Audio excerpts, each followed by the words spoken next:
Wewe mwanangu, sikiza nikwambie, sikiza, acha ubishi. Mwaka huu kuwa tofauti kidogo.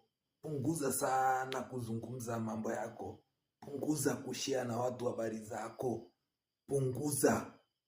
punguza nakwambia. Mipango yako baki nayo moyoni, nakwambia. Huu mdomo umekusababisha huko hapo ulipo, lakini hujui, unaendelea tu wewe. Ni jambo likiwa hata bado halijafanikiwa, umeshawaambia watu, umeshamtangazia kila mtu. Acha hizo tabia, badilika.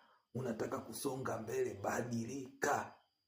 Zungumza na Mungu zaidi kuliko wanadamu. Mwambie Mungu mambo yako, panga naye mipango yako. Wanadamu achana nao. Shauri yako nimeshakwambia.